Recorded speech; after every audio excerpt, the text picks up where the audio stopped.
was a drum major for justice.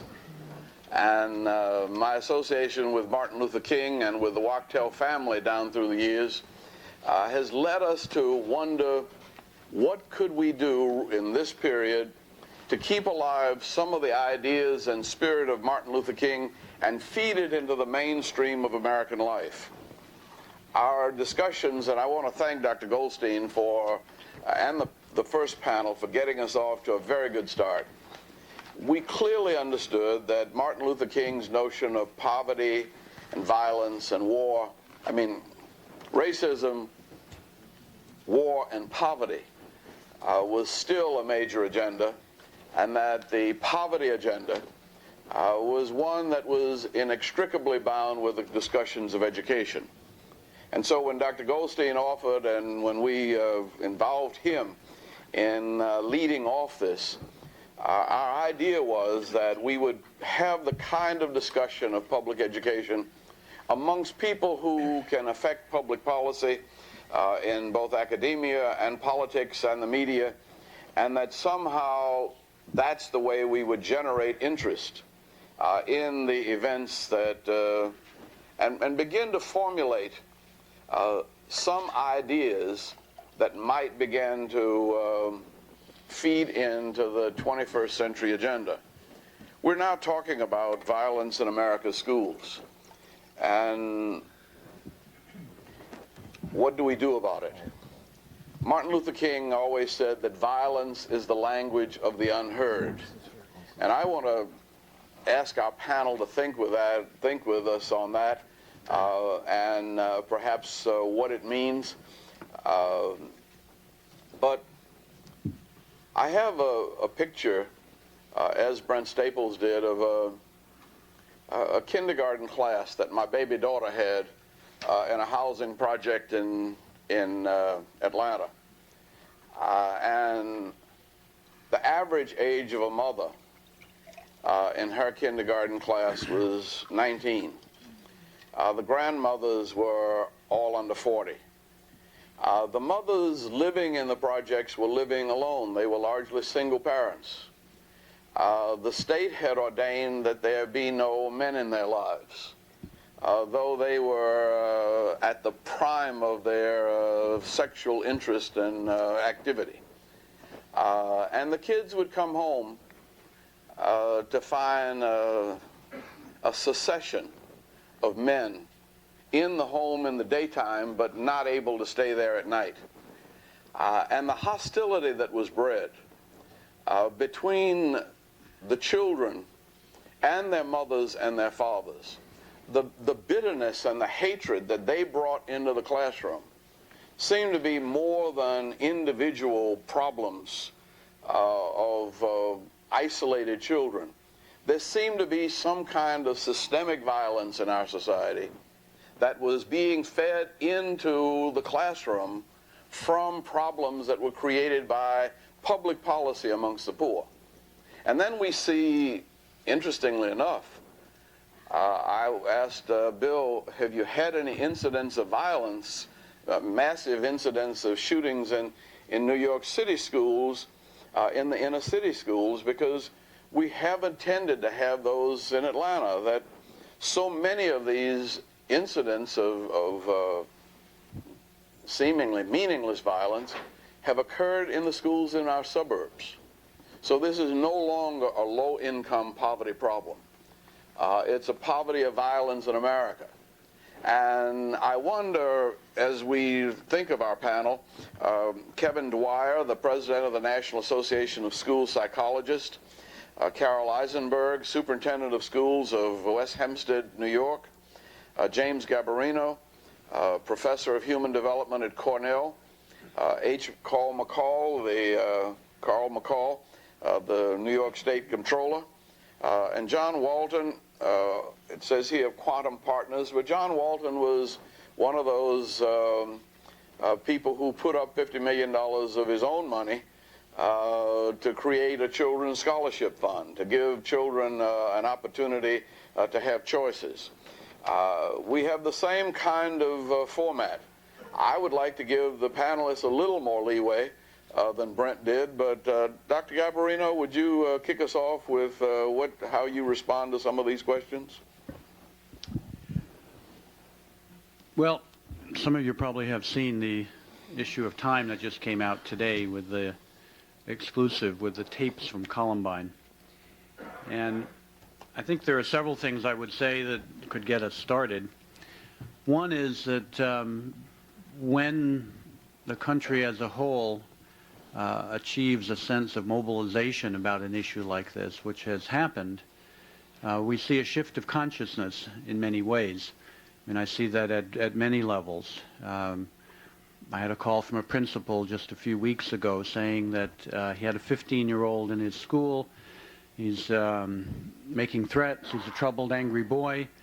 But the reason he called was that the boy is seeing a psychologist, and the psychologist had written to the principal and kind of given him a good bill of health.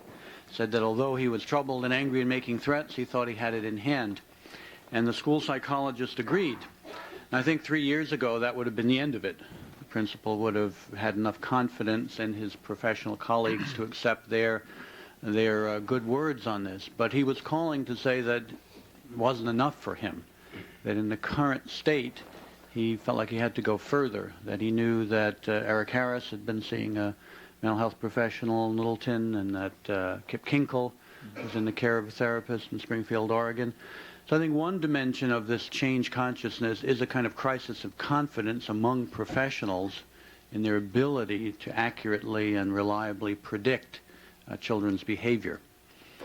Another change in consciousness, obviously, is that it has the perception of being a national issue, which is not true even a few years ago.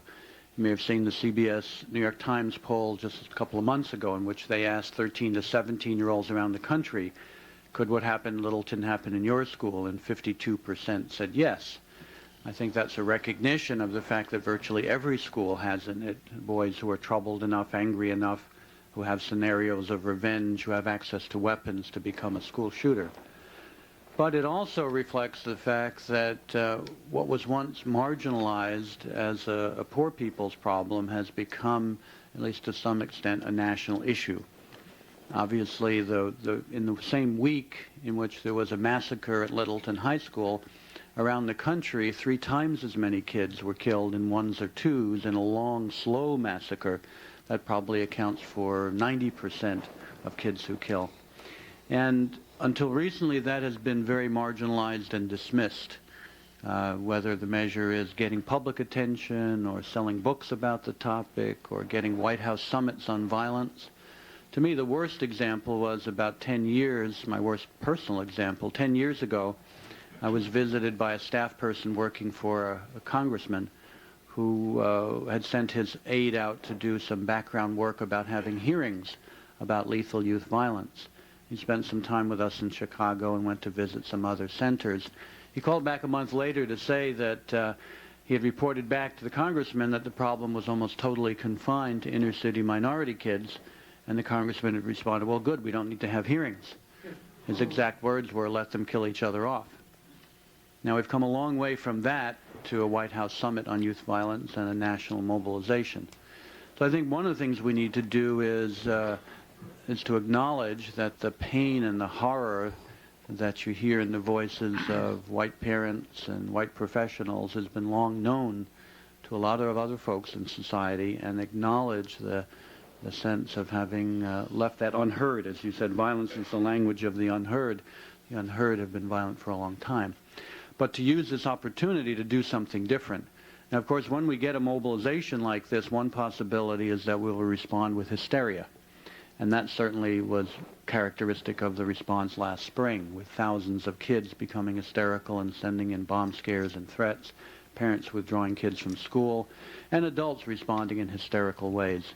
The personal example I'm most familiar with was the case in Port Huron, Michigan, which, remember, 3 weeks after Littleton, 4 teenage boys, 2 14-year-olds and 2 13-year-olds, started talking openly in the middle of their classroom about, wouldn't it be cool if something like that happened here? We could do something like that.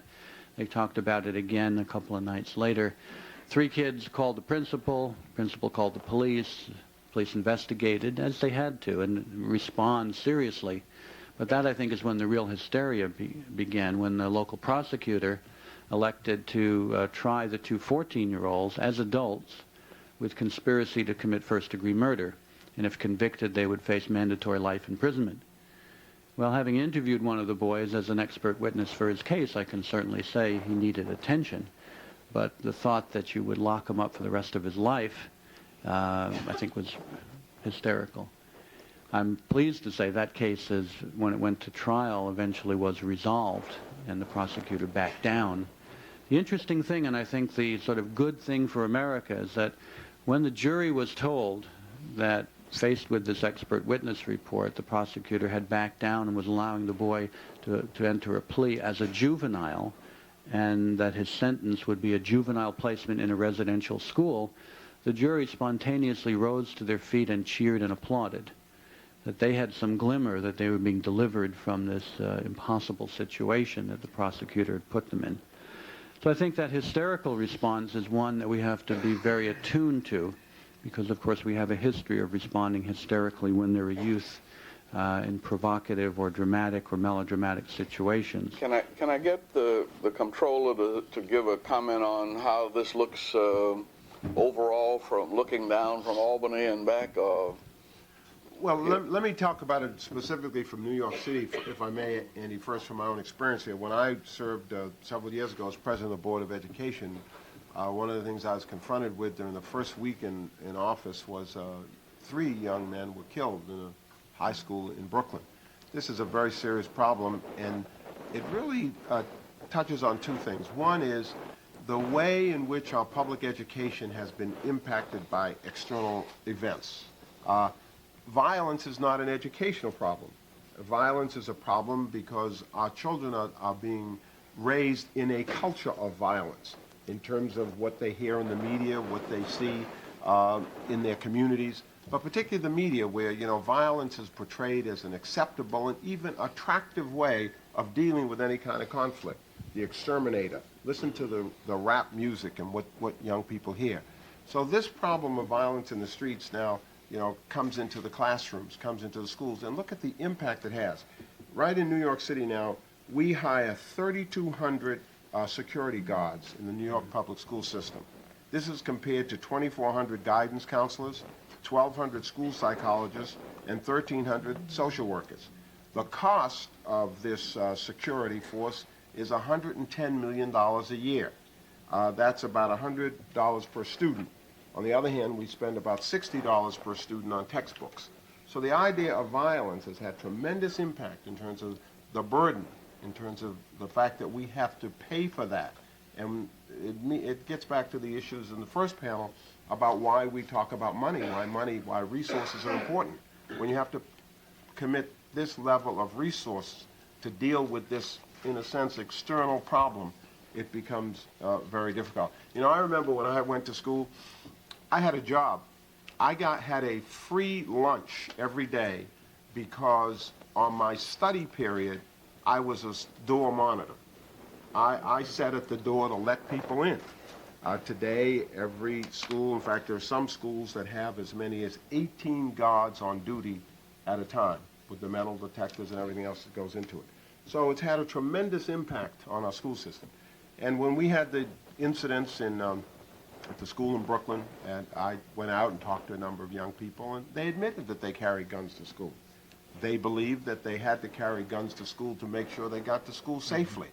So again, it's all of these external issues that are having an impact on the educational system. So the young men who ended up with guns in school, shooting other people, other students, they didn't bring the gun there for that purpose. They brought it there because they needed it, they thought, to be safe in the streets in terms of their passage to and from school. So it is a serious problem. It needs to be addressed. And like most matters in terms of the Albany view, in the state legislature there have been discussions about this. And there have been discussions in the Assembly, and they've come up with a number of measures and recommendations. The Senate had their discussions. The governor appointed a task force headed by the lieutenant governor on school violence. And all of these 3 groups, because one represented the governor, one the Senate, one the Assembly, about Albany, it means that nothing's happened. The discussion goes on. And I hope today we can focus on what are some of the solutions? How do we put into schools programs that have to do with mediation and conflict resolution, which, by the way, have been very successfully implemented in some New York City schools.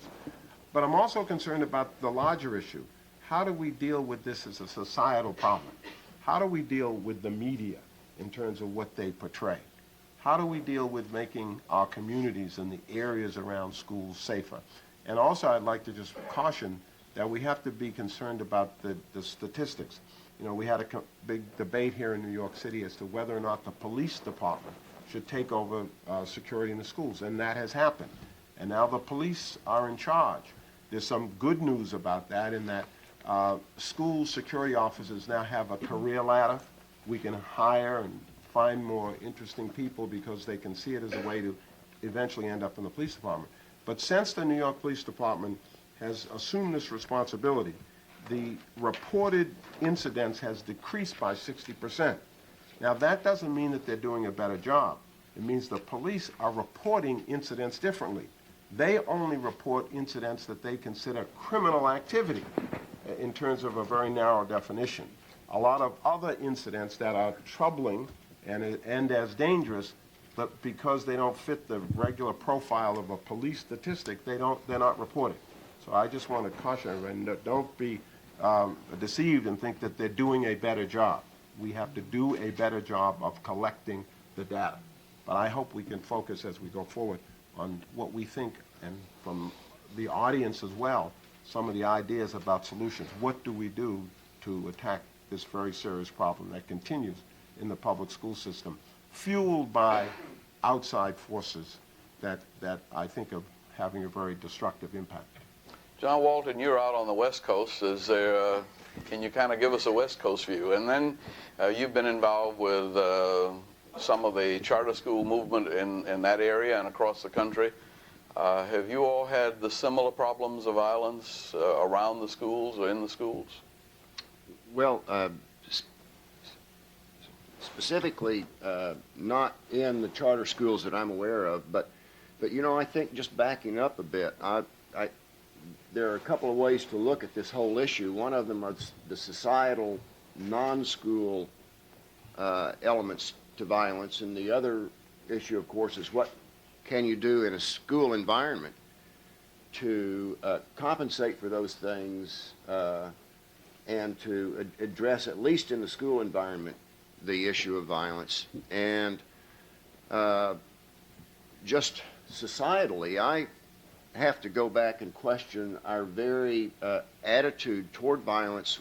And if you look back at the last 20 years, we have tended to, in our cautions to children, our rating systems for movies, videos, all that sort of thing, we have tended to combine sex and violence into one large, sort of homogeneous set of no's. And I think that was possibly the beginning of part of the problem. Sex is generally, 90% of the time, a quite acceptable and a rather enjoyable pastime. 75% of the time. Well, whereas violence, on the other hand, is seldom, if ever, justifiable, possibly in a national defense situation, self-defense, maybe something like that. But I really think that that part of the problem is that we have categorized violence in the wrong way. We have failed to separate it as an issue from other things that do not merit nearly the severity and the consequence that violence does. Going on into and I know I have a 13. I come at this issue as a layman more than as a professional, as many of you do. I happen to be the father of a 13-year-old son, severely stricken with testosterone poisoning, and he is. It's both of these issues are of high degree of interest to us, but I do know that we are much more restrictive on his exposure to violent entertainment than we tend to be with other forms of entertainment that for instance, sexual content and that sort of thing. Because at that age,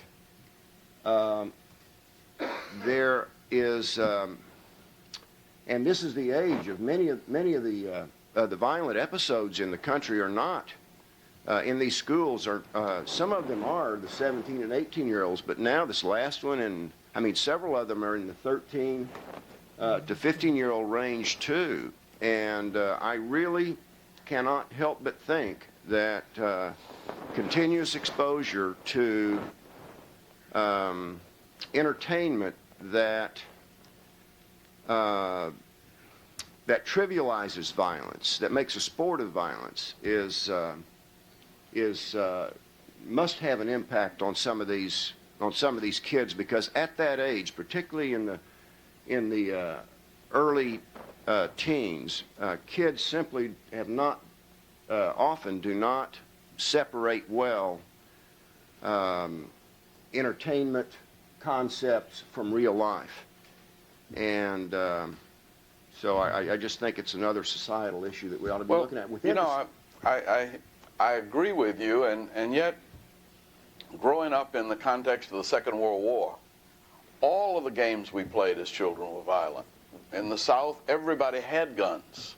Now, in part, we were taught how to use them, and they were not used against each other, though there were guns in my elementary and high school. In fact, sometimes I say that's where I became an ambassador.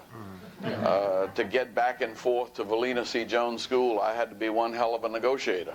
And I have admired, I mean, as a survivor of a violent public school situation, I wouldn't take anything from the lessons that I learned in public schools in New Orleans, Louisiana.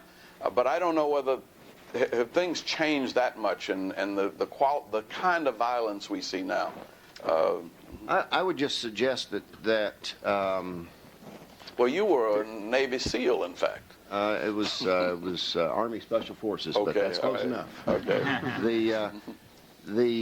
I would suggest, though, that there is a difference between sticks and toy guns and sort of cowboys and Indians or mobsters or whatever, the games that kids play where they are dealing with individuals, and the sort of stylized video game type of, I mean, I'm not sure what the difference is, and I probably have belabored that point too long, but I do think it's an issue that that does have an impact. Dr. Dwyer, you're about psychologist. about 86% of television movies solve interpersonal problems through violence, and those movies are not cowboys and Indians or military movies. Those are about people who look like parents, who look like us, and that's what kids are seeing today, and it's different. The heroes and the villains get angry, and then when they get angry, they use a firearm to solve that anger. And by the way, it is frequently directed towards women, whereas in most cases, in reality, it's more directed men to men. 15,000 kids died from homicide and suicide in the last 3 school years. About 70 of those died in school. So they're dying in their homes. They're dying on the streets. They've been dying for a long time. I've been talking about this for 25 years. They just were not the same color as the kids that are dying today in these situations. People didn't pay attention to it. I think Jim and I both have gotten, it's pretty clear people were not paying attention and still don't pay attention to the fact that 13 kids die every single day in the United States due to firearms. It's a very, very horrendous problem, and we haven't paid attention to it until we got these dramatic multiple shootings in schools. The sad part about it is we know what to do. We have the solutions. The sad part about it is we've had these solutions for a long time. Which are? Which are that, first of all, that we need to, good reading programs reduce violence. By the way, I was a little upset this morning. By November of the first grade, every teacher knows who's not going to be able to read by the end of the year. And we wait till May to decide what in the hell we're going to do about it, which is absolutely mental illness in and of itself. It's institutionalized neglect. Those kids should be getting intensive reading support in November when they're not adapting to whatever the reading program is. And of course phonics is important, although some of us brain-damaged people couldn't learn it very well. But anyhow, I went to Catholic schools. They drove us crazy with that stuff. But anyhow, in all seriousness, what will work in schools? First of all, every school that's engaged in any kind of education reform should have a core of people. There should be 3 people at the minimum. A core of people who not only work on reform, but also work on every individual kid that's got a problem. And those people should be the core, and everybody else should be feeding, if you wish, and expanding that team basically to deal with every problem that comes along. So if you want to deal with reform, of course you have to include the whole community, and you have to include parents. If you're dealing with Johnny who can't read by November, or Johnny who doesn't know how to behave, or the kindergarten kid who comes in kicking and screaming, those are the kinds of kids that we should be dealing with the individual as well. That's that intensive individual support that needs to be put in there at first. But every school should be dealing with, all kids today need to learn how to behave. I don't care where you come from, okay? We are not doing a good job in raising our kids in terms of respect, responsibility, basic kinds of things. We got to teach all of our kids that. That's got to be immersed in our schools intensively. And then those kids who don't learn that, we got to remediate them quickly. And then those kids who have come from the horrendously difficult situations, we got to have intensive supports for those. That means that the schools can't do it alone. That means that we have to have the schools. I love this term, schools and community agencies, as if they're 2 separate things. What kind of mental illness is that? It's a community school. It's that we all have to work together. Mental health, welfare, police, all the agencies got to work together. They all should be, in fact, housed in the schools, if at all possible, because the schools are where people go, that's our public system that touches most of the people in our society. So those are the kind of constructs that we know work. Let me ask Dr. Eisenberg, I did a commencement at Fort Benning one time, and there were 2,000 young men who were graduating from a sergeant school. They were all around between 20 and 25, and they were black, white, brown. And I said, if I could take that one class and put it in the school systems of Georgia, we could solve most of the problems. And the question, it's a backhand way of raising the question, can a school run by women, dominated by women, give kids the discipline they need? Or is there some male-female problem that we've got to address, a gender issue that we've got to address in education and violence? Thank you. Wow. Well, going back to when we were talking about sex and violence and power, we're talking about power and control. In a school, you not only have males and females, but I think we have to do a better job of training teachers. I'll be realistic about this. We all have known some teachers who, oh gee, you don't want certain boys in that class. That's a reality where we happen to have an abundance of female teachers. But I think that there is a solution. I think the models of behavior can be there. I think we need the skills and the support people. We need the psychologists and the social workers and the guidance people, but not guidance counselors, guidance people from the elementary grades. We could also do a great deal more with our community. We've had some areas of suburbia, we've had the senior citizens working with us. That's an untapped resource that I see and have used. We've used them with our government and ethics class and the senior to senior forum. Those kids need that. My greater worry is with middle school students. That's where I experience. Somehow they have not developed yet the character development, that character education about values of civility and respect. They miss that. That is why the exposure perhaps that some of you had perhaps during World War II, and you would play war games, but there's nothing to offset now. Our parents are not offsetting it. They need skills. They need help. The systems, all the social agencies, are just beginning to see, wow, they should be a link with the schools. We have not had that.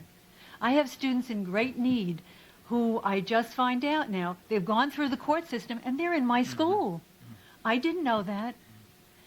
I could help them. I could say, oh, my psychologist, please deal with this child. Help him.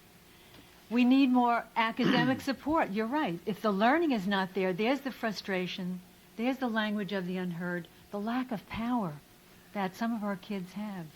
They're disenfranchised just like the parents in the community are. How do we reach out to them? There's your academic support. Don't have those 4,000 to 6,000 size high schools. We've read enough, going back to research. Ideally, a high school, about 1,000 students. That's manageable. Or make your houses. So we do have many solutions. And the conflict resolution, that skill could be taught. The peer mediation, the youth courts. Let the students themselves help. That's where you'll find your handle to get some kind of a solution on this. Dr. Cabarino, you were wanting to comment on this? Briefly on 3 points. One, I think it is very interesting to think why this outbreak of essentially middle-class white kids, how it fits in with the more common pattern.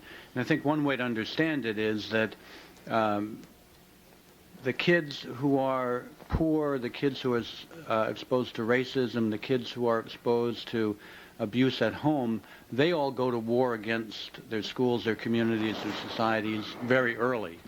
They're at war at age 6 and 7. And by the time they get to be teenagers, most of them aren't even in the school anymore, if not physically, psychologically. These other kids like Dylan and Eric, it's in effect like they get life jackets as children because they have parents who love them, who have high resources. They're not exposed to racism. They're not exposed to classism. And so they stay afloat until adolescence when their internal vulnerability becomes manifest, and that's when they break down. So I think that's important to understand. There is a fundamental similarity of the kids. It's the environmental pressures on them.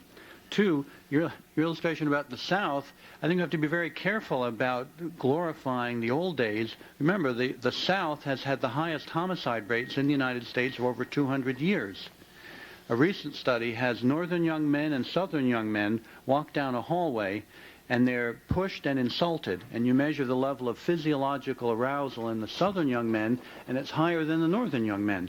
And it goes back to a particular cultural value that says if you are disrespected, that is intolerable. Remember, the state of Texas came into the Union with the no retreat law that said if somebody disrespects you on the street, you're entitled to gun them down on the street, no questions asked.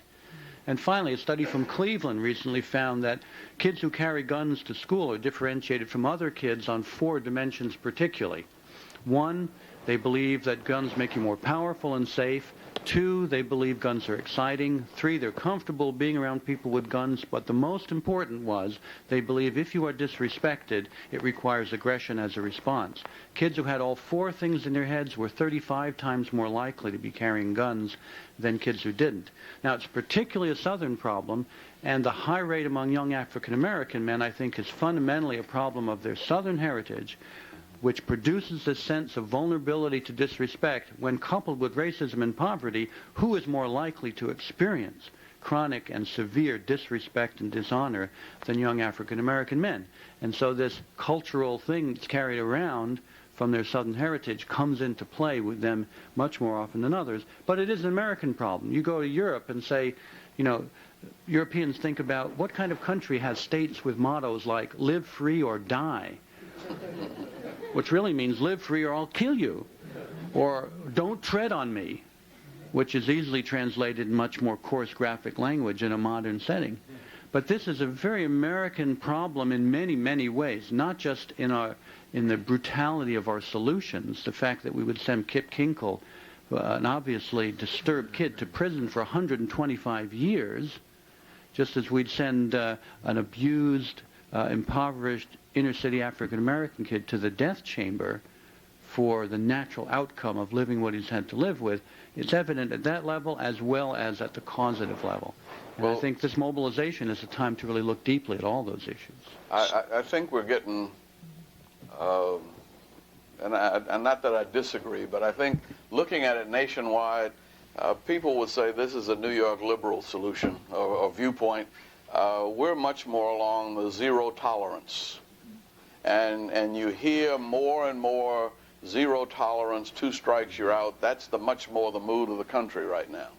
And I don't know how we're, well, zero tolerance is a construct that certainly has, like in the last few years, has gone skyrocketed. We now have zero tolerance for dyeing your hair in some places.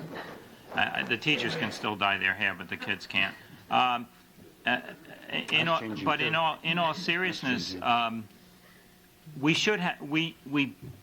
I believe that we should have zero tolerance for firearms in school. Okay, but I also believe that we should have a zero reject model, and that is that we don't reject any child. They're all our children, every one of them. We are responsible. We're the adults in this room. I don't see any kids, by the way. I wish I did. We're responsible for those kids, every one of them. Every kid that walks down the street in this city is you're responsible for that kid. You in this audience and me. And I think that's the kind of construct that we have to get across to people. We can't throw them out in the street. We have a responsibility to change their behavior, to educate them, to be successful at it. And Jim and I and other people know that we can do this. The problem is that we got to get the resources to make that happen, and we got to have the intention to make it happen. Zero reject means putting kids out, putting kids in jail, putting kids someplace else where they'll be out of our way. We do that with, we do that with old people. We do that with mentally ill people. We do that with our homeless, I guess, in New York. But the kind of thing that, we need to think about with our kids, we can't do that. We got to educate them, and we got to work at it. I can just jump in one more second. I know I'm hogging too much time. Yourself. Rejection, I think, is a central element. An anthropologist named Ronald Rohner studied rejection in 118 cultures in the world. He found that in every culture, rejected kids develop what is bad in that culture. And every kid I've ever interviewed in a death penalty case can chronicle rejection from the school, from the home, from somewhere. It's a very common theme, and I think zero tolerance but zero rejection would be a very nice salutary improvement. Think about suspending kids. Kids are suspended all over the country every day. Every kid I've ever interviewed in prison has a history of suspension. For some kids, of course, the thought is you don't like school, your punishment is don't come to school. That's a little bit of along the lines of duh. But to turn kids out through suspension is only to displace their problem and to usually add the element of rejection, which exacerbates their problem.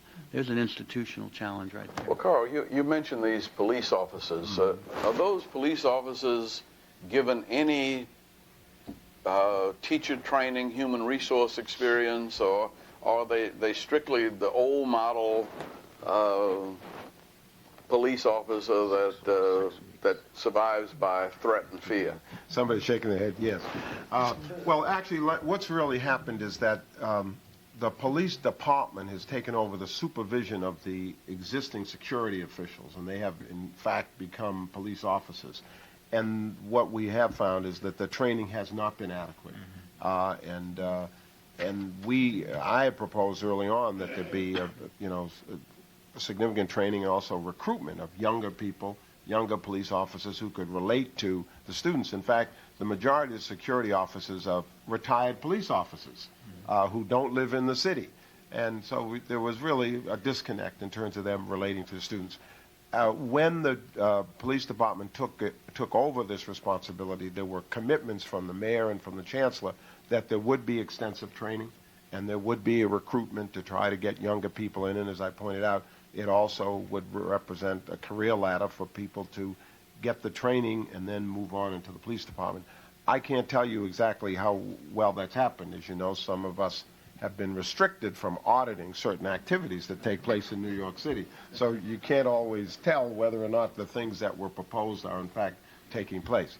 But that certainly seems to be something that has to happen, that there's got to be training for these security people in the schools, since it looks like they'll be with us for a long time. There's another issue that is related to this, a political issue, and that is the whole debate about gun control. The fact of the availability of weapons to students in terms of the availability of weapons to the public at large. I mean, this is another dimension and another reason why all of us should be much more active in the whole effort to restrict the unlimited and unrestricted sale of weapons. The National Rifle Association and their lobbying efforts, when it's suggested that we oppose these things, and as you point out, it's not just a New York liberal point of view, it's a matter of life and death, that kids can get these weapons, that they are so readily available. There are no restrictions, and it seems to me that from a political point of view that we need to really be much more vigilant, much more active in the effort to limit the sale of weapons to people in our society. John Walton, do you want to comment on this at all? Just to the degree that with regard to zero tolerance and some of the other, I would say, restrictive approaches to violence, there are always two approaches. I think zero tolerance is legitimate if it's done intelligently. If there is not just you are out, but you are maybe out of the classroom environment for now, but you are going to this environment that is going to deal with your problem. But I think that normally, while those restrictive sort of approaches can have some beneficial effect, that the real value is in the approaches that decrease the causes of alienation, the causes of dislocation, the causes of resentment, those sort of things where we can. Some of those causes that originate entirely outside the school environment, you're not going to have a tremendous impact on, but many of them do occur as a result of kids that feel disconnected from their education, from their schools. They are, for a lot of reasons, we have tended to and one size fits all is an extreme that's really not true, because there are options within our systems. But I think we have tended to reduce the options in recent years. We have tended to reduce, often for budgetary reasons, the different ways in which kids can attain an education. And I think that as you begin to reduce those options, you don't reduce the diversity in the student body whatsoever, or the diversity of their needs, or the diversity of things that they or that they can be successful at. So as you reduce options, you're reducing the number of kids who are going to be successful and who are able to choose the things that they'd like to be involved in to be successful. And that automatically is going to raise those senses of dislocation, alienation, a lack of ownership in the school. It's one of the reasons that I've been supporting these charter schools and scholarships and that sort of thing, because it goes in the direction of increasing options for kids across the spectrum.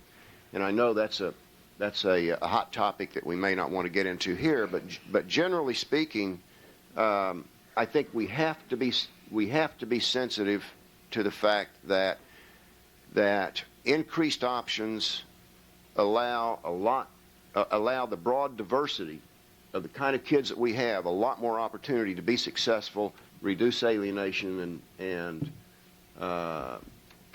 begin to address the problem. One of the things that you mentioned earlier, male teachers in the classrooms, I chair a foundation that now is responsible for 8 charter schools with several more that they're trying to get open.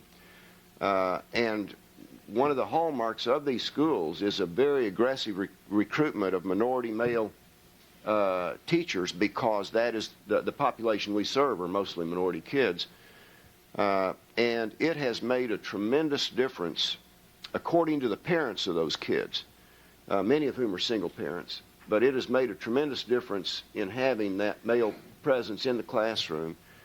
And just based on our somewhat limited exposure to it, it's something that we should be, as a country, we should be focusing on the opportunities to do that. One of the things that I thought about with this sergeant's class is that these guys retire at 35, 40. They started the military very young, and with a retired sergeant's salary, a teacher's salary is pretty good. Added on to that, and Right. Dr. Eisenberg, you want to? As a second career, that Yeah. would work. But I think perhaps having, I hate to say this too, but having the males involved, hiring more male teachers may help raise the salaries of teachers. That would be the attitude. Because, traditionally it's been, oh, this is a second career, this is the wife's job, and so on. And that was our attitude as a society. But going back to avoid alienation, see, I believe the greatest deterrent to school violence is having each student make a connection with an adult. Just one adult somewhere in the building, whether it's a teacher, whether it's a coach, whether it's that special support person. That's where your biggest deterrent would occur. The other piece is the before and after school programs. Now, budgets, where's the first place we cut? The extracurricular, or the arts, or the music. So the before and after school programs, the athletics, with that, it's everybody's in this together. It's not a win, it has to be a win-win kind of athletics, because the competition that occurs on the playing field at football games is something else. That's a different kind of a model that I would not want to promote. But getting students involved, letting their peers see them in another light, some light where they can succeed, and that's how we can offset some of this. Let me make a couple of comments and then open it to discussion from the audience. But I find myself at times that I was getting afraid of young people. It was ridiculous. I said, I wasn't afraid of the Ku Klux Klan, and I'm going to let these kids intimidate me? And I said, yeah, the Klan could kill you. But we thought that was worth dying for. Aren't our kids worth dying for or living for? And can't we at least speak to them and make them speak to us? The thing that you say about connecting with one adult, quite often that connection is simply, how are you today? And making kids even on the streets in our neighborhood speak to us. I mean, we've somehow got to change this environment almost totally. And it's easy to get scared of them when they dress to look fierce and they determine to be hostile. And it is a challenge quite often. Ambassador, Yeah. The latest poll shows that about 25% of our teenagers today say that they have no adult to talk to about their problems or issues. 25%. 13% list that as a very serious problem in their lives. Any comments from our audience on this? Why don't you come to the mic here in the middle, and or maybe we can hear you from there. Why don't you just try from there? Okay, yeah. Mike is right back here in the middle. We'll get to a question. My first, Steve Phillips, my first principalship here in New York was on an alternative school in East New York, where half of the places set aside for youngsters who get suspended from other schools, largely for violent infractions. And while I agree with all the things that they said here, I really want to get the reaction from these folks to something else. What we found was, the first thing we had to do as a school, he would say, is to tell youngsters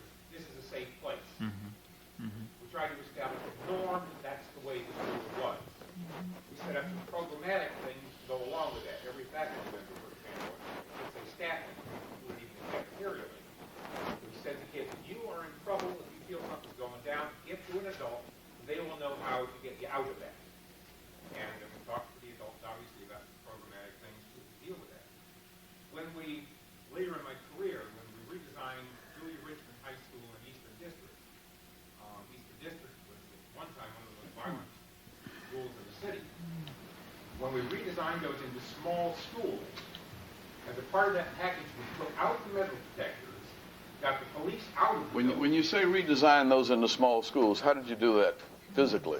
Did you change the buildings? Essentially, phased out enrollment for 1 year, so there were no new students taken in.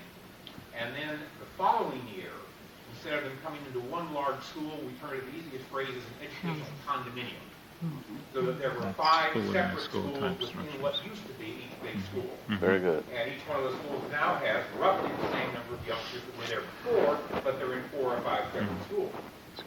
And we took metal detectors out of those schools, and along with, again, the anonymity that Dr. Eisenberg was talking about, a programmatic way to address that, setting the norms, incidents plummeted.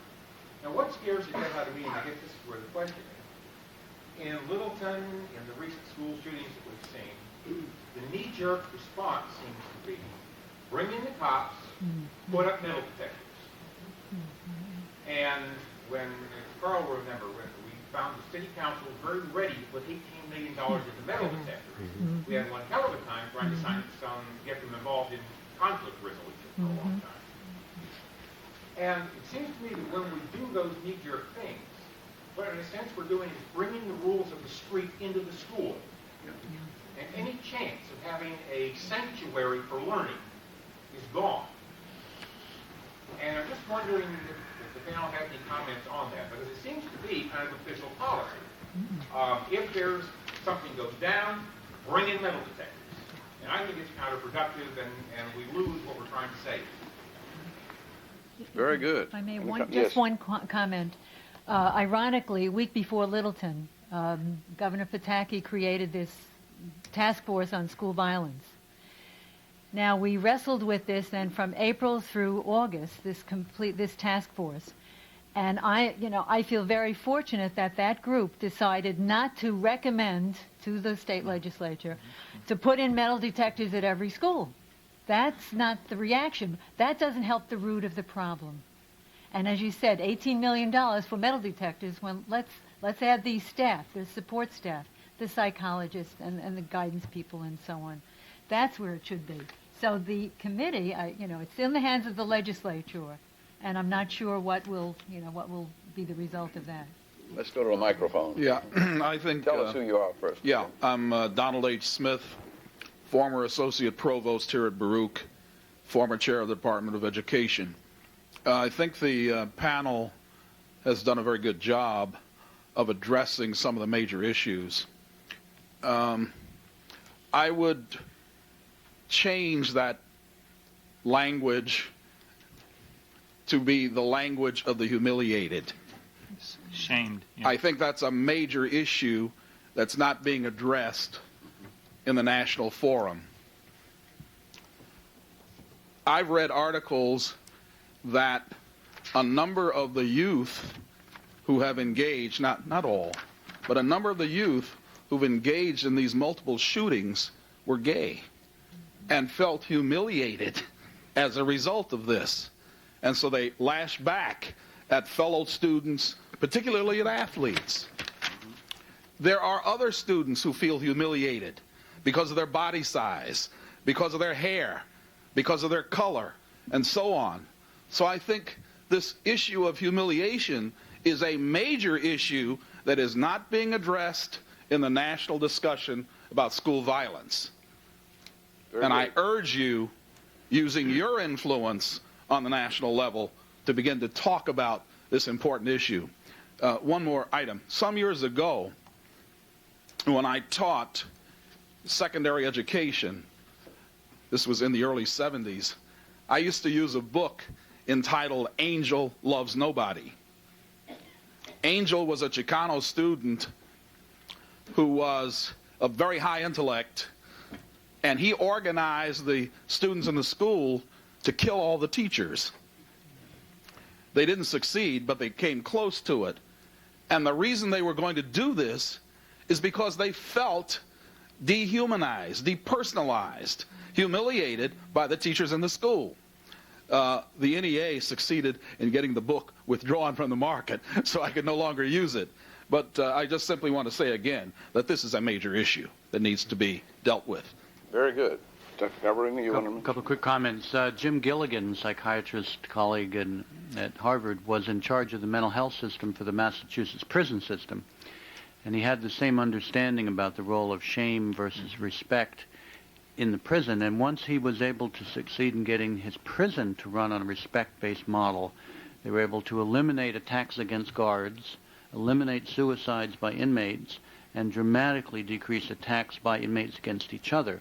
And I think you're right that the humiliation, shame versus respect dimension is crucial, and schools can certainly respond to that. On the school size issue, remember that the average size of high schools in New York State in the early 1950s was 500 students, grades 9 through 12, statewide. By 1975, it was 1,500. That alone, I think, is a toxic effect that we continue to struggle with. And the last thing is that character education programs are one way to provide a school and community-wide focus for dealing with some of these issues of humiliation and rejection, because kindness training for the in-groups is a logical kind of outcome of character education for the whole school. And we have some very good resources on that statewide. State University New York unit at Cortland, headed by Tom Lacona, provides some very nice material on that. Yes. Yeah, my name is Matt Shipman. I'm just a civilian affiliated with nobody.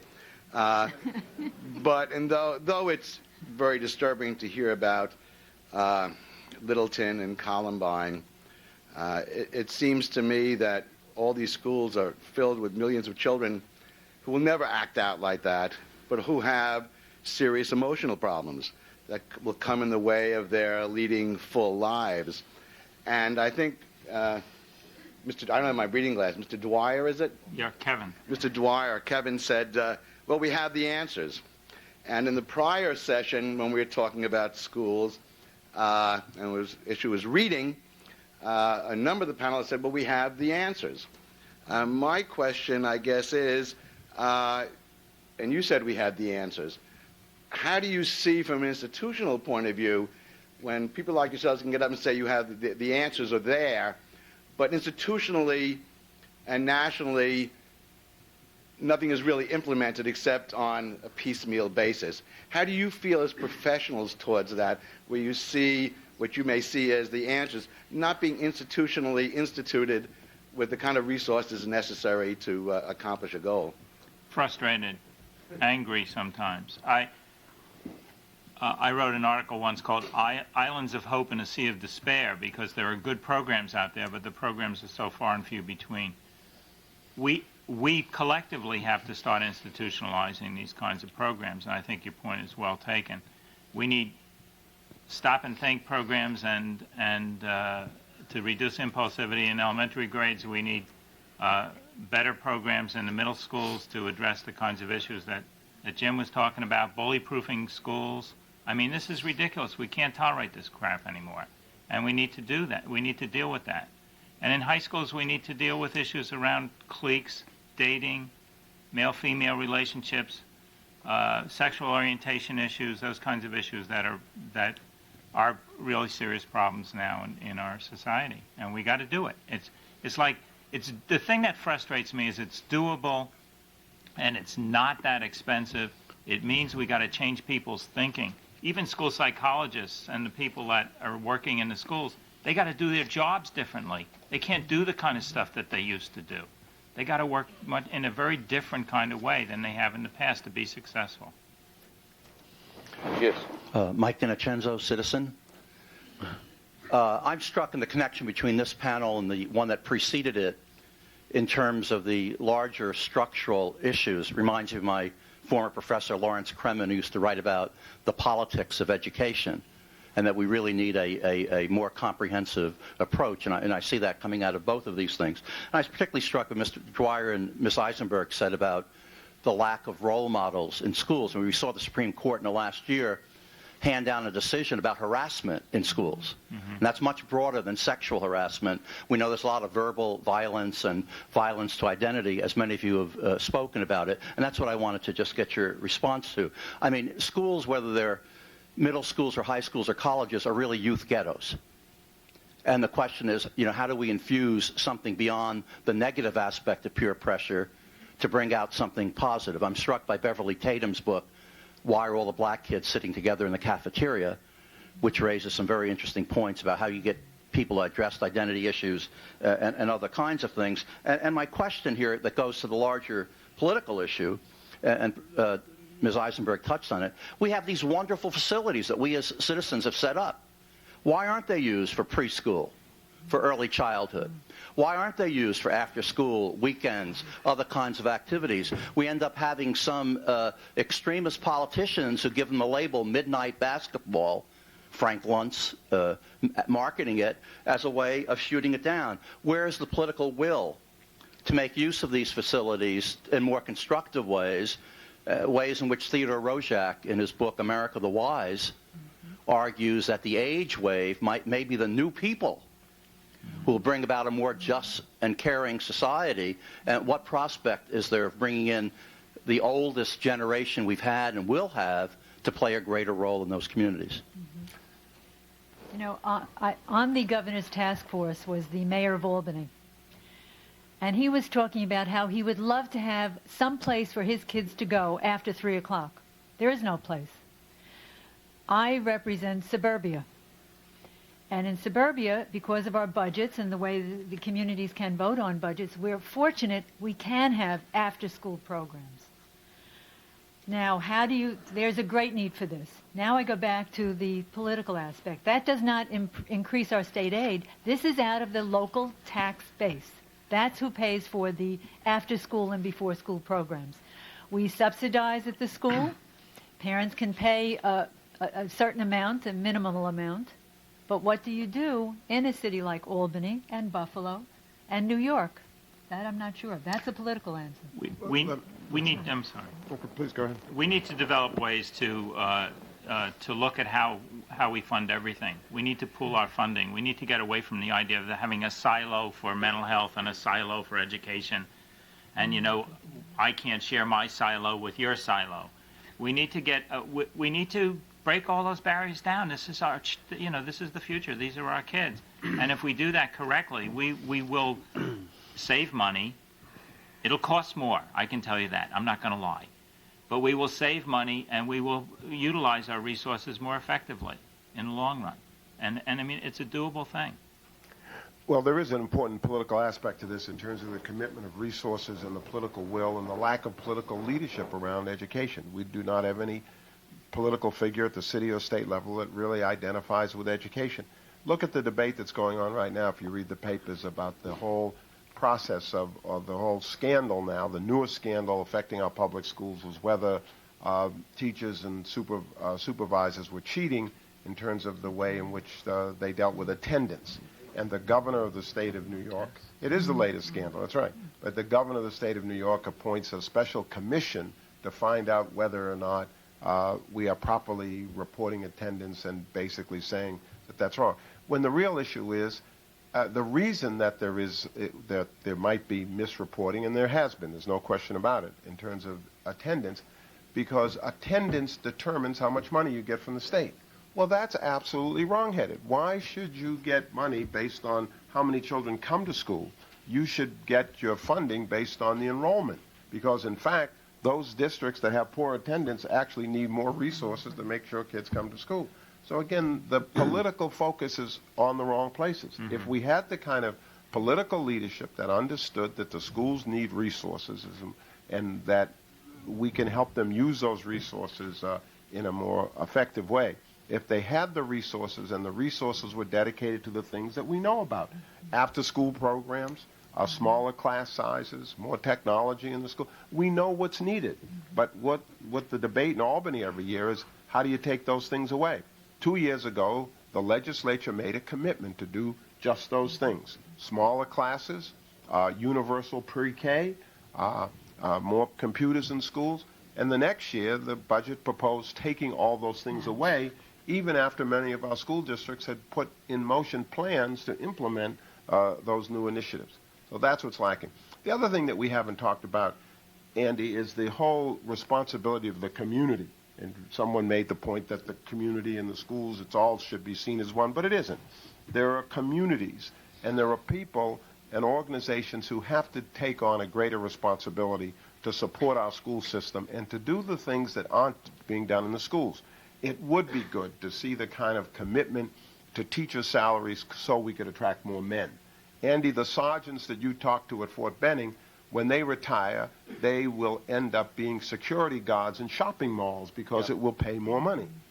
So how do we get the kind of commitment to pay teachers what they deserve to show that we value them and therefore attract more males?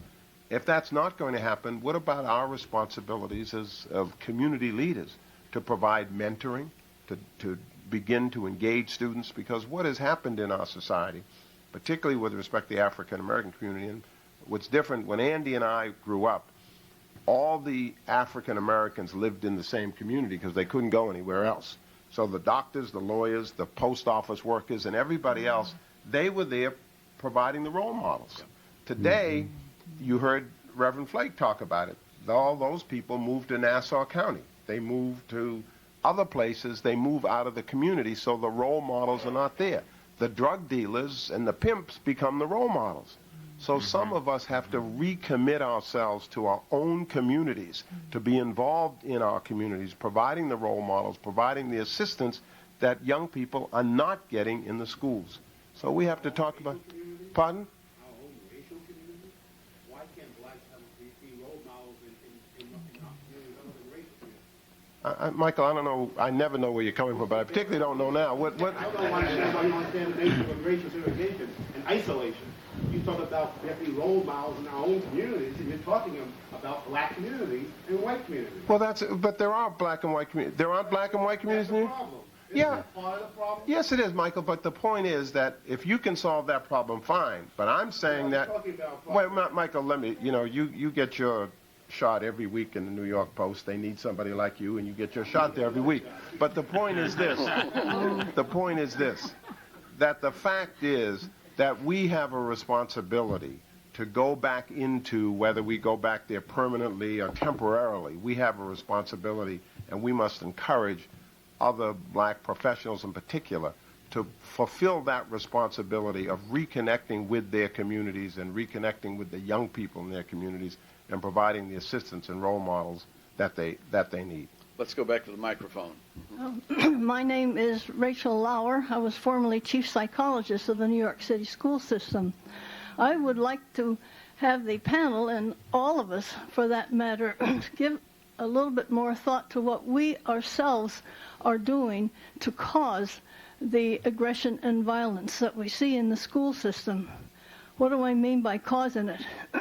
If we look at the wonderful suggestions that we've heard for improving things, we see that there are of two kinds. One is adversarial in the sense of demanding, requiring, insisting, raising standards.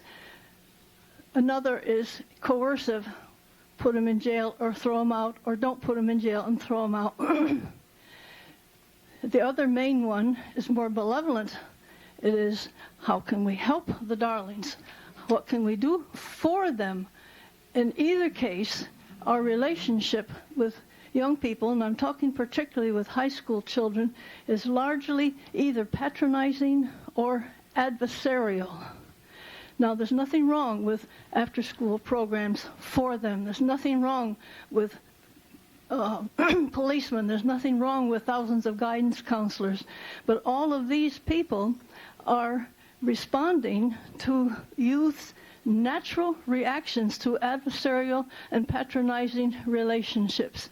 You yourself know that when you are confronted, you have two reactions. It's either fight or flight.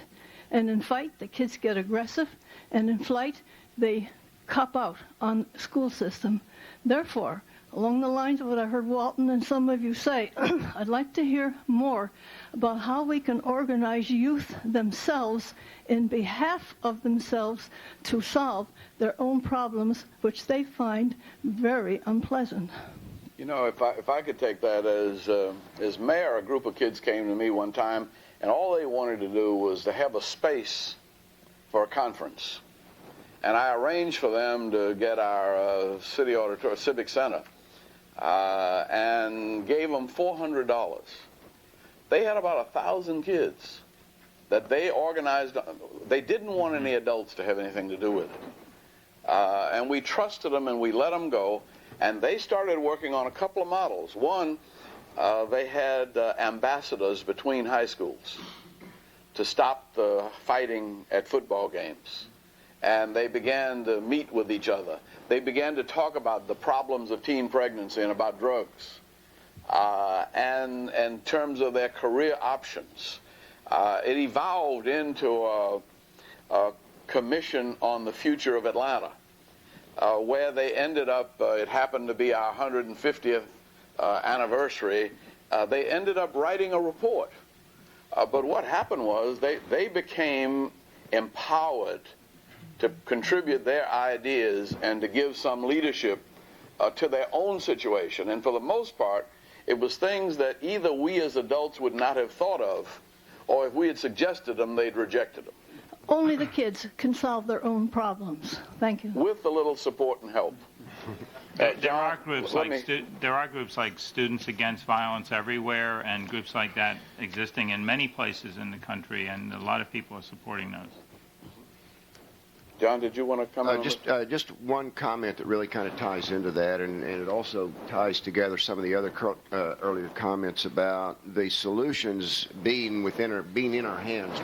We know what how to deal with these things, and that is the single ingredient that is lacking is a system that responds to the children, responds to what we know should be done, responds to the knowledge that is out there and that we all agree is available. I think that there is really you can legislate, you can regulate, you can cajole, but I think that using those mechanisms, you will never achieve a truly responsive system. And this is why I think that while we have had a tremendous effort from all the professionals, the academic leaders over the last, what has been almost 17 years now since Nation at Risk, to focus on education reform, that it really is time for us to enlist the millions of parents and students and to empower them through more options, more choices, the ability to take more ownership in their schools and in their education, to really begin to address this problem, because those, and I guess since I'm a charter school operator now, I consider myself a professional educator almost. But those of us who have tried to do this professionally without involving the parents and children by empowering them have really not succeeded yet. We need to bring them along. They need to be part of it. Let me get the microphone, and then Dr. Schmidt over here once. Alan Sadovnik, Adelphi University, and former Dean of the School of Education at Adelphi. One of the things that troubles me about discussions like this is they often lack any historical perspective, so I'd like to perhaps briefly add some and get your responses. I heard the McLaughlin report 2 weeks ago in which Mr. McLaughlin blamed everything in American education on the P word, progressive education. Lack of standards, progressive education. School violence, lenient progressive education. I'd like to suggest if we really look back to some of the early progressive schools founded at the turn of the century, we find incredible similarities to the kinds of schools that were mentioned in Julia Richmond and Eastern District. Small schools, concerned with community, concerned with learning, learner-centered, both standards and a sense of family. In fact, we throw the word, I heard Dr. Eisenberg said house. Well, I wonder how many people know that house goes back to the original Dalton Plan, founded at the Dalton School by Helen Parkhurst in 1918. We throw those terms around as if they never existed. If we look back to those schools, we find schools that provided caring, concerned environments in small settings, but unfortunately all too often for white affluent children. And that's what was wrong with those schools. And I think what we see today in New York City, in many of the new vision schools, in schools like Central Park East Elementary and secondary schools, Ballet Tech, the Museum School, Urban Academy, are schools that don't use the P word because they wouldn't get funding if they used it. But go back to those tried and true progressive traditions that combined learning with community. And what I'm concerned about in both panels is all the emphasis on standards have taken the heart and soul out of education. Very good. My name is Bob Storch, and I've been in education for 35 years, and I certainly empathize with lack of respect and humiliation. I knew I'd have to wait for you. I'm a little surprised in both the morning discussion and this one why the schools are being focused in on as much as they are. I understand it from the point of view that we're an easier target, and I think teachers are an easier target. However, the issue of dysfunctionality is not something I really heard this earlier on or today. And in my experience as an educator, certainly as people ask me, have things changed over the years? What has changed is the power of the family to provide the school with the support that it needs to do the job that it's trying to do. Are we trying to evade the problem? All I've heard is that we have the solutions, and they're rather simple solutions. Reduce class size, increase certification of teachers, pump a little more money, a little more concern into the schools. Why don't we do that? Why do we spend more money on dog food than on education, perhaps, in this society? Is it attitudinal? Is it racial? Why is the problem? Why does the problem exist? Gabarino? I meant to say this before, but I think that one of the sort of scientific intellectual problems that often plagues these discussions is that we don't typically remember, I think a lot of people understand, don't remember that I think that developmental science tells us that rarely, if ever, does a single risk factor account for much in the outcome of a child. That rather it is the accumulation of risk factors. And so whenever someone says, what is the cause? I think the answer needs to be there is no cause, there is only the accumulation of risk factors. And many of these problems can be understood that way, that so long as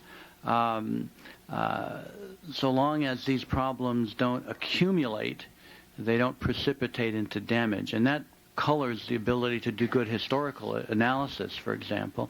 It also means that in epidemiological terms, problems may reach a kind of tipping point and situations may dramatically deteriorate very quickly because you're not aware of these factors coming together. It also means that categorical programs really don't stand up intellectually. Because, for example, if you read the research on child abuse lately, very clear that child abuse by itself does not produce reliable, systematic, destructive outcomes. It's only when child abuse accumulates with other risk factors, poverty, racism, absent parents, and so on, that you begin to see the effect. And we could go around this room, I'm sure, and find that many people in this room had one or two significant risk factors in their backgrounds and yet are well-functioning individuals. It's when you start seeing the kids who have 4 and 5 that you really begin to see the destructive effects. And for example, a study in Chicago looked at kids who had 5 of these major risk factors together and asked what % of them showed either sufficient mental health problems to require mental health intervention or academic breakdown to need remedial special education. And the answer was 100%. And that means that no one of those problems was enough. But when you put enough weight on people, it takes a toll. And I think that kind of thinking would enhance the quality of the debate about public policy on all these issues. Well, I think there's a ladies first at the mic. That's part of the problem. Okay. I've debated about whether to come to this mic and talk because it's very, very difficult in a female body and a black face to come and talk here today because this is a format that appears to be organized with a male bias. My name is Synethia Fordham, and I want to talk about two words that begin with D. They're a little longer than I usually like them, but I'll deal with that discomfort. But they are in fact, denial and discomfort. Denial and discomfort. There's this whole cloud that's hanging over this place as we talk today. Because, number one, the agenda that's set up is one in which we're talking about the behavior largely of male students. Mm-hmm. And the policies that result from that are largely intended to address the issues that are, as someone called it, about testosterone poisoning. Because girls generally in these contexts follow the rules that the boys engage in. So if we change the rules, we stop boys from bringing guns to school. That doesn't mean that girls don't engage in violence. They do. But it's a different kind of violence. It's the kind of violence, well, they don't participate in it necessarily, but they feel victimized by it. It's a kind of psychic violence where I am terrified as a female about all the problems that I face every day in my life. As a school person, a teacher, a student, I'm a girl. And I get crucified for that, and I obey the rules because I'm fearful of male disapproval. And I'm fearful of that today. I'm fearful of that, I don't mean me personally, but I mean that's the problem. And we are just not talking about these two D words. Denial that this is a problem, and the discomfort that comes about as a result of, I'm not talking about it. And we run around wondering why we can't solve the problems, because we're into a state of denial that is so massive that none of us is addressing it because it's so uncomfortable. Very good. You made it comfortable, though. At least you made us face it. Thank you very much. Let me get Benno Schmidt on. I wonder if anyone on the panel would address to what extent you believe the broad issue you're talking about needs to be dealt with at an explicit curricular level. I mean, what's actually taught in classes, the names of courses and the books, and should there be a curriculum focus on this issue? A second question is, I wonder if any of you have a view whether uniforms in some circumstances, is this a trivial matter or could this be helpful? And finally, do Catholic inner-city schools have the similar problems as public schools? And if they don't, would anyone speculate about why that might be the case? They see that guy on the cross up there, and they see what happened to him. There's no substantive research on the effect size of uniforms. Catholic schools, I've been a consultant to Catholic schools in the District of Columbia, and it turns out what happens is when the kid gets into a really serious fight, the kid gets out of the school, so he's no longer there. And so I have, that's a good, they end up then going to the public school, and I don't know that I don't know if the Archdiocese of New York does this, but I know that that's what happens in the Washington area, and so you can't really it's very hard to make comparisons when you have people getting kicked out every time they get into a fight. I think, and the curriculum issue is a very important one. We do need, if you wish, an integrated curriculum in terms of teaching kids social skills, social problem-solving skills, character education. Those kinds of things are very, very important. And in fact, our association is developing a K through 12 curriculum on tolerance, which should be ready in March. It's being piloted in Georgia and Florida right now, will be. I'm sure it'll be available for nothing because that's what we usually do. But this is something that we need to think about. We need to really, if you wish, have a developmentally appropriate curriculum to teach kids not only how to think and how to socially problem solve, but basically how to be responsible citizens. And along with that, I think that we need more diversity training for the teachers. That should be part of their curriculum. And then a great deal more focus in the curriculum on individual differences, celebrating individual differences. And that's a way to do it. Anger management has to be part of it too for our kids. They need to know nonviolent ways of reacting, going back to Martin Luther King. But that's the kind of operation that they need. They need the skills. They don't know how to count to 10. They're not doing that. They're just impulse reacting. I want to respond a little bit to the previous speaker about the gender issues. Roughly 90% of kids who kill are boys who kill. That's been pretty constant for a long time. And although we are seeing some significant increase in serious aggression by girls, in virtually every culture in the world, boys are more physically aggressive than girls, although American girls are actually more aggressive than boys in many other societies. I think it is striking how clear that is, and yet, as you say, the denial is there. This book of mine about this is called Lost Boys. A couple of nights ago, I spoke at a community forum, and they had agreed to have books. They said they wouldn't have Lost Boys out because they didn't want to genderize the issue, despite the fact that 90% of kids are boys. In that study I mentioned in Chicago, of those 5 risk factors that Patrick Tolan looked at, being a boy was one of the 5 risk factors. And I think that there are some profound issues about the kind of threats to development in our society that are particularly telling against boys. And I think that's one reason why there's been an upsurge of interest. By the way, I've been the expert witness in a couple of murder trials involving girls. Both of them, as children, were described as tomboys. And I think it's not coincidental that when they broke down, the route they went was this more characteristically masculine route. So gender and race and class run through all of these issues in ways that, as I said in my opening comment, we've been very loath to recognize. And just the last point you made, I wanted to respond to. I visited a community agency Monday in Columbus, Ohio. Staff was almost entirely African American. I'd say 60% of the kids there were white. And I asked the director how often people comment on that, and she said funders come in through sometimes and say to her, "How can you be serving white kids with a black staff?" And so I think that is an issue that we're thinking about. I would contend perhaps that teen pregnancy is a result of violence against women,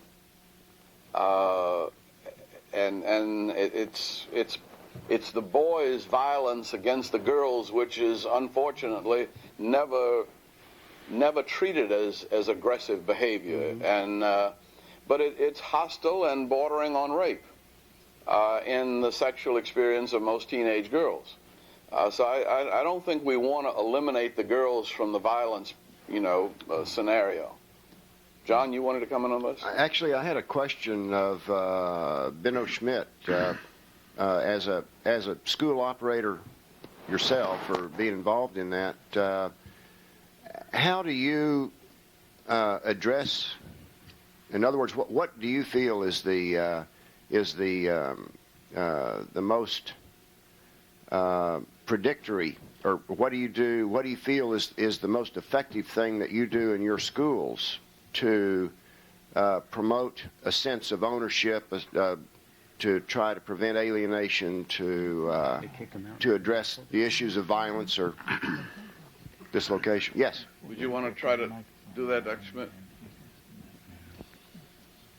Well, I think first and foremost, I feel a terrible sense of insecurity about the whole subject of this discussion. I mean, I don't feel like we or anybody, I don't feel very confident.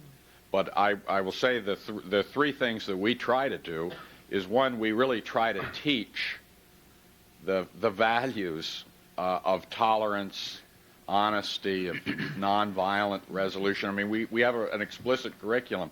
Second, we try to have teachers work with kids not just for 1 year, but we have a house system that was referred to before, where teachers work with kids for 3 years, and we think giving adults a chance to really get to know kids and vice versa is a huge issue.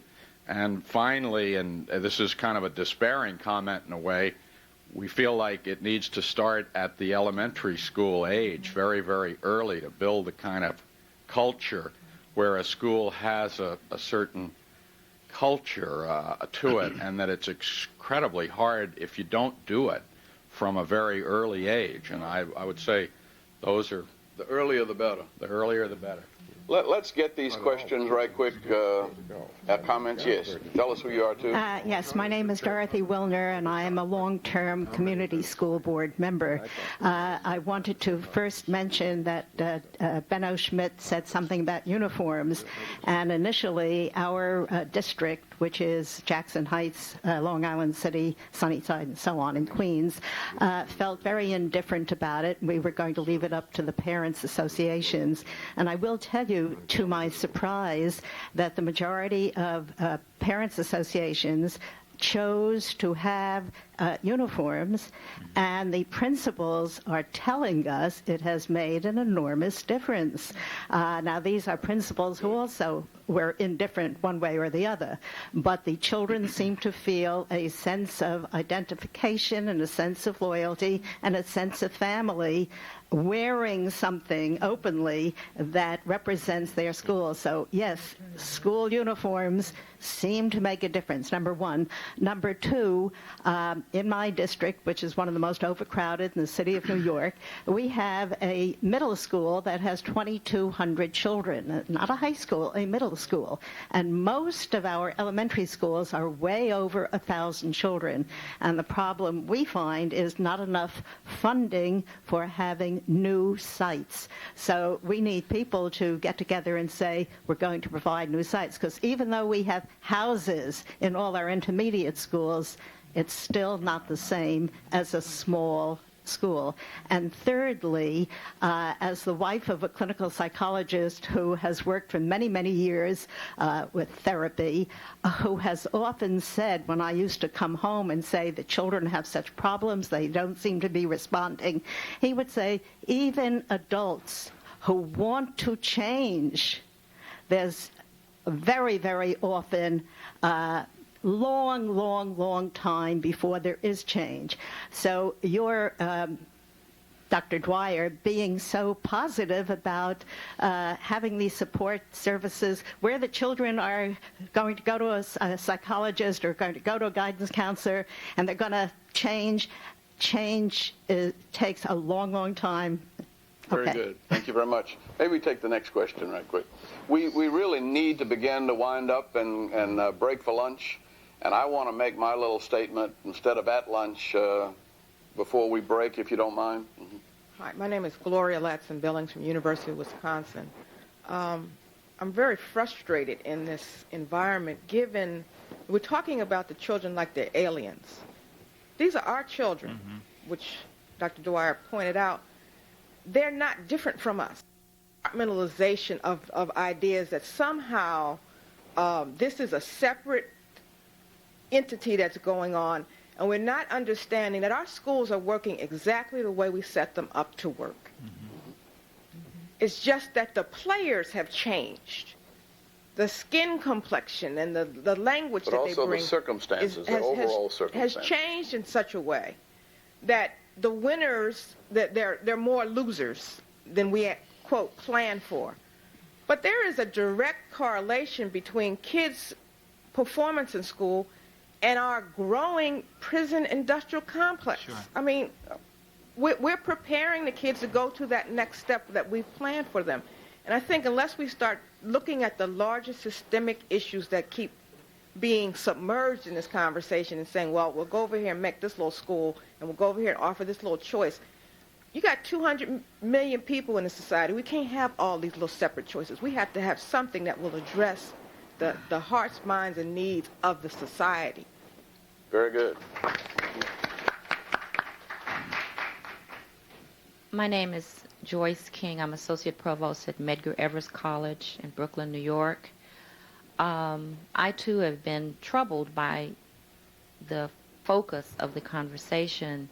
I'm glad to be here. I'm glad that the metaphor of Drum Major Institute has called us together, but I think our conception of violence needs to be broadened and deepened. Before coming to New York, I was Director of Teacher Education at Santa Clara University in California for 12 years. My students were white, well-educated, middle class to upper middle class women. I think we need to talk about the violence of miseducating teachers so that they are not prepared to see the children who are different from them as human beings. That's not just a racial issue. We have people of color who have been miseducated and alienated against themselves. As we were going through some of these, I guess, parts of the problem, it occurred to me an experience I had in Brazil that I'd like to just share with you and ask if there's any research here or if anyone knows of research that would address this issue. I visited a neighborhood in Brazil where the graffiti on the wall in Portuguese said Mateus aos negros, kill the blacks. And in that same neighborhood, there was a community program. And the people at the community program told me that once the children who had been engaged in a lot of violence, the kind that we've been talking about here, once the children began to study their own history and culture, to know who they are, where they came from, the truth about their identities, the violence in the neighborhood went down. Now, I've just alluded to two kinds of violence. The violence of racism that we've mentioned here, Mateus Negros, and then the reaction of the alienated children. So the last point I'd like to make is that there are specific forms of violence that need to be addressed rather than lumping it all together. And I do believe that the violence against teachers is as important as what is being done to the children in the larger societal complex. Thank you. Very good. Thank you. Yes. I'm Heather Lewis. I'm the co-director of the Center for Collaborative Education here in New York City. You could say that we're a semi-charter operator because our schools were charter-like. They've been charter-like for about 12 years in New York City. Some of them have been mentioned in this room. Julia Richmond is one. James Monroe in the Bronx. We spent the last 6 years restructuring two very large failing high schools and breaking them down, as you heard. Another feature that we included in there, which Steve failed to mention, was we added elementary schools to the large high school building. It's now, and we also have infant and toddler programs. So we have a infant to 12th grade continuum in those buildings. And putting those young people, those young children in the building has dramatically altered the environment in the building. And these were buildings that did have metal detectors previously. What amazed us was when we went up there, and we started this under Carl McCall's term on the board. So you would be happy to know that once we put those young children in there, the security guards were the first ones to talk to us about the change. Not the teachers, not the principal, but the security guards who had been in that building for 20 years and had lived through the violence. I also want to mention, I guess, a dramatic change in the environment, in the way that adults talk to each other, and in the way adults talk to kids, and the way kids talk to each other. But I want to just refer to the Adelphi issue and the historical issue, because we're known, our group of 42 schools have some connection to the past, some connection to the P word, to progressive education. And we're struggling as a small group of schools that are working more or less effectively for kids in New York City at how do we expand this, because it has remained small. Now, even when we can show data that we are being successful, we are not being taken up by the system in a systemic way. There's some things we're doing wrong as well. And I think that as long as we remain in two different camps, and you have the standards camp on one side and the progressive camp on the other, sometimes it breaks down along racial lines, we will not be able to use the lessons that we've learned, and we will have separate, isolated, small, effective programs, but we will not have systemic change. But I want to take the responsibility on myself and on a group of schools I work with to say that as long as we are isolated or keep ourselves isolated and don't join in the kind of conversation that's going on here with the mixture of people that's going on here, we will always have separate small programs. Thank you very much, and let me thank all of you and the panel, and let me take about 10 minutes to wrap this up if you don't mind. We will then go to lunch, and instead of hearing from me at lunch, we'll come back to our discussion groups, our workshops at 2 o'clock. And I apologize for this, but when we agreed to do this, I didn't realize that I was going to have surgery, and I got to go back to Atlanta for surgery in the morning. But I wanted to be here because what we were trying to do was to create a forum where people's ideas, the best ideas of people, might feed into the political process. I said to Bill Wachtel that, back when we were growing up, we could count on Franklin Roosevelt's kitchen cabinet. And Franklin Roosevelt's kitchen cabinet was some of the brightest people he could gather, and he met with them regularly, and we knew that good ideas were being fed into the government. We heard about John Kennedy inviting differing categories of intellectuals to dinner and picking their minds on a regular basis so that he had at his disposal the best thinking that was possible. Martin Luther King created something that he called the New York Research Group that Harry Wachtel headed because living in the South, we needed to know what people in and around New York were thinking about human rights and civil rights. And it was that interactive process that I think created the movements of which most of us have been a part. We were appalled that what we were getting now, it seemed, was government by focus group. That candidates very seldom got together experts. They got together focus groups of people, and they picked their brains, and they got the issues around which they were the most emotional, and then they targeted campaigns to address those issues. That didn't sound like the best of democracy. That sounded like the kind of least common denominator democracy that we seem to be victims of. And so we were trying to think of a forum. I recall that the way I got involved with Jimmy Carter's campaign, since I just didn't think he had a chance to be president, and I wasn't about to waste my time supporting him, and I was supporting Mo Udall at the time. And had been a part of the congressional group to get Mo Udall to run. But Jimmy Carter went someplace out in California, I don't know where, and somebody asked him about Azania, Namibia, and Zimbabwe.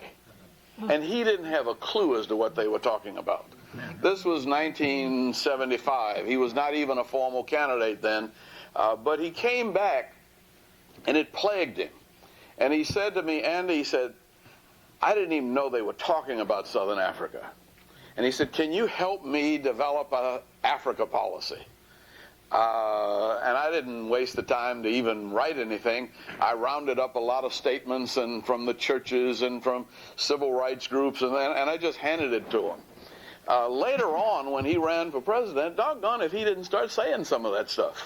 And I think that's how human rights and Africa and things like that became a part not only of the Carter campaign, but it was the reason why, when he became president, we ended up with a human rights in Africa policy. We're really trying to scheme up on the process here. We're trying to get some of the best thinkers that we know, and we really are grateful to you. And we're photographing this, and we're recording it, and we're going to put it into packages that anybody running for anything, anywhere, if they wanted to know something about what people are thinking about education, we'd have a document or we'd have a cassette. Maybe the candidate won't look at it, but maybe the speechwriter will. Maybe somebody other than the political fixer and spin master will get a hold of it, and we'll get some ideas around education into the campaigns. That's federal, state, and local campaigns.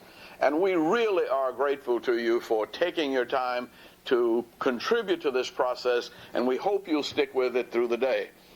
Let me say that I've learned a lot this morning. I kind of got involved in schools in part because my parents and my wife and my in-laws and my daughters are all teachers, but I never liked school. And I was never a particularly good student. During the Robert Kennedy funeral, I was in the Poor People's Campaign and still in my blue jeans and mud all over my clothes, and I went to pay respects to the Kennedy family. One of the workers of Robert Kennedy's staff, the wife of his press secretary became editor of the Los Angeles Times. Can't think of his name now, but his wife said to me, his wife said to me, one of the things, she was one of Robert Kennedy's secretaries, one of the things that he used to do whenever he had any free time, he would visit a school. He said, and he would call up and see if there was something going on, and he didn't want anything special. He just wanted to drop by schools, and he made it a habit of dropping by schools around New York and in the District of Columbia when he was Attorney General. And she looked at me and she said, young man, if you ever get to be somebody, I hope you will always visit schools. And I made that commitment at that time. And so when I got elected to Congress, when I was at the UN, in fact, I visited Medgar Evers when I was at the United Nations, and I visited public schools in the New York area. Whenever I was invited, I always visited a school, and I've tried to stay in touch with schools. And I realized what a tremendous burden we put on our education system. We know that the schools are not the problem.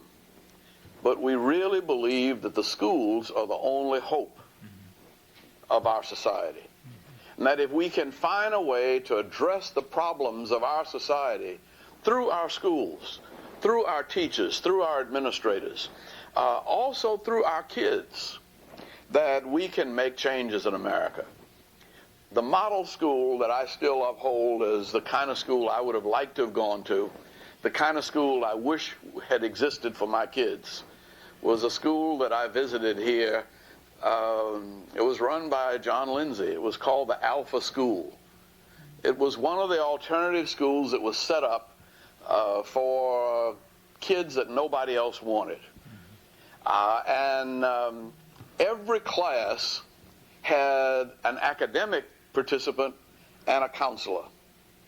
And the students lived in what had been an old dairy.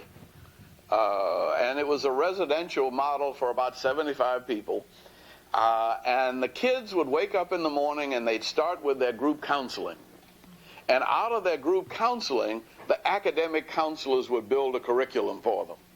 And so they were studying around their own human needs and their own interests. The two people running the school were people who themselves had difficult backgrounds, but who had overcome those backgrounds through education and gotten advanced degrees and wanted to put something, wanted to make some experience available to young people that could transform their lives through education, as the administrators' lives had been transformed through education.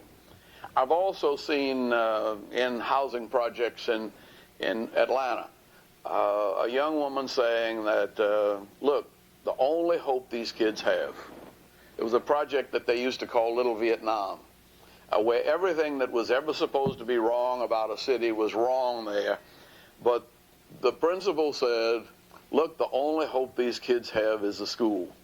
And if we don't reach them by the time they leave here in 5th grade, they have no hope. Those kids in that poorest of poor neighborhoods in Atlanta were achieving at national averages, even when my suburban neighborhood where my children were going to school were just below national averages. And so we know what can be done by committed educators. We know what can be done when communities, when the businesses, when the schools, when the churches, when the media, and everybody take on a problem. And we've learned this morning that really this is not politics. This is science. We know what works. But we're not hearing our politicians talk the science and experience of education. we hear them giving the quick slogans and the quick fixes that we know might contribute to responding to the hysteria of the electorate, but it's not going to do anything to transform the society. We're hoping that we can have, through your efforts, some little influence in helping to transform this society through education, because all of us are products of a school system. And it wasn't all that good when I went there. But I do remember that when we were having fights at the school dances, and the principal said, okay, no more dances unless all the boys wear ties. And you know, when we put on a shirt and tie and came to the dance, we didn't have any more fights. Uniforms work. There are experiences, there are models, there are ideas that I think we have shared that I hope we can continue to promote.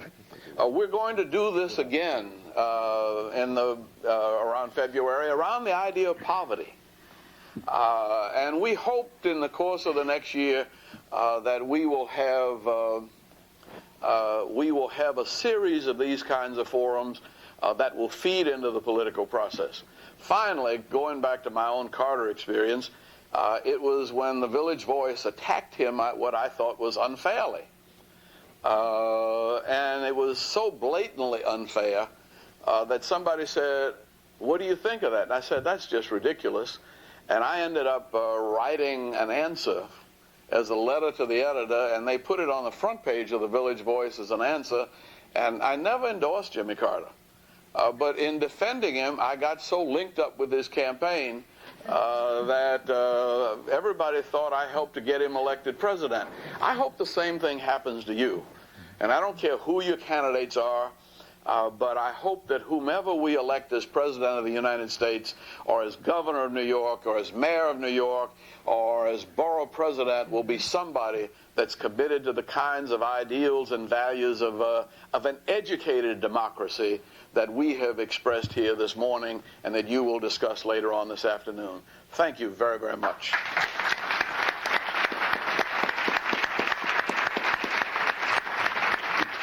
Where do we go for lunch, Leslie?